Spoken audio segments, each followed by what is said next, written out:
اس موقع پر میں گفتگو اپنی ماؤں، اپنی بہنوں، اپنی بیٹیوں سے کر رہا ہوں اور دیگر تمام افراد جو میری اس گفتگو کو سن رہے ہیں وہ ایک بات اچھی طرح سمجھ لیں کہ حضور اکرم صلی اللہ علیہ وسلم کے اعلان نبوت سے قبل جو سن کی ترتیب تھی اسے عیسوی سن کہتے، عیسوی۔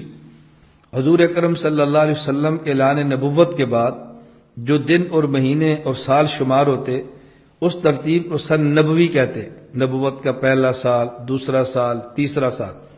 اور حضور اکرم صلی اللہ علیہ وسلم کے مدینہ منورہ تشریف لانے اور آپ کی وفات پا جانے کے بعد جو سن چلا ہے اسے سن ہجری قمری کہا جاتا ہے، اور یہ باقاعدہ حضرت عمر بن خطاب رضی اللہ تعالیٰ عنہ کے دور میں شروع ہوا ہے۔ حضرت عمر رضی اللہ تعالیٰ نے فیصلہ فرمایا، تمام صحابہ کے نے اس کی تائید فرمائی ہے، اور گویا اس بات پر صحابہ کا اجماع ہے کہ مسلمانوں میں جو شرعی مسائل کے لیے سن چلے گا وہ سن ہجری ہوگا، ایک سن عیسوی، ایک سن نبوی اور ایک سن ہجری۔ تو 1 جنوری 2017 یہ سن عیسوی ہے۔ جو ہمارے سال چل رہے ہیں مسلمانوں کے، جن کا آغاز محرم سے ہوتا ہے، ہم اس کو بھی ذہن میں رکھیں۔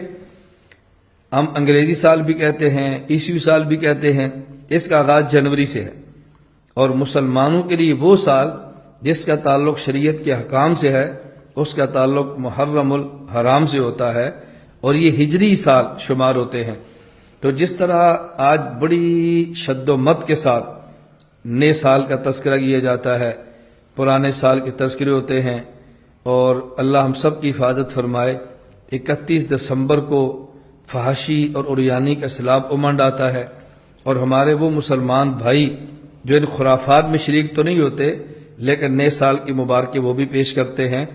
نئے سال کے نام پہ باقاعدہ مبارک دینا، اس کا ہماری شریعت میں کوئی تصور نہیں ہے، اس کا ہماری شریعت میں کوئی وجود نہیں ہے۔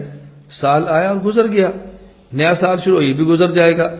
اگر نئے سال پر مبارکباد دینی شریعت میں ہوتی تو ہجری سن کے آغاز پر ہوتی، اور تعجب یہ ہے کہ جس حد تک اس سن کو عام کیا جاتا ہے عیسوی کو، اس حد تک سن ہجری کو مسلمان اس کو رواج دینے کے لیے تیار نہیں ہوتے۔ اور سن ہجری کی بنیاد سیدنا فاروق اعظم رضی اللہ عنہ رکھی ہے، لہذا سن ہجری کو یاد رکھنا صحابہ کرام سے محبت کی علامت ہے رضی اللہ تعالی عنہم۔ اس لیے جہاں جنوری، فروری ان ماہ کو یاد رکھتے ہیں، وہاں محرم، سفر کو بھی یاد رکھنا چاہیے۔ بعض شریعت کے مسائل ایسے ہیں، مثلا اگر طلاق ہو جائے تو عدت کا مسئلہ ہے، رمضان المبارک کے چاند رمضان کی گنتی کا مسئلہ ہے، عید الفطر کا مسئلہ ہے، اسی طرح حج کے ایام کا مسئلہ ہے، عید الاضحیٰ کا مسئلہ ہے، سال بھر جو زکوٰۃ کے لیے گنتی دنوں کی ہوتی ہے وہ مسئلہ ہے۔ اس میں ہجری سن چلے گا، اس میں عیسوی سن نہیں چلتا۔ تو جنوری سے زیادہ بحیثیت مسلمان ہمیں محرم و سفر کو یاد رکھنا چاہیے۔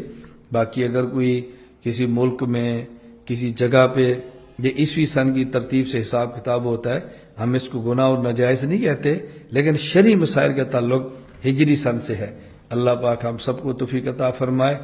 میں آپ کی خدمت میں گزارش کروں گا کہ ہم اس بات کا اہتمام کریں کہ شریعت کو مقدم رکھیں، سنت کو مقدم رکھیں، اپنی پوری زندگی دین کے مطابق گزارنے کی کوشش کریں۔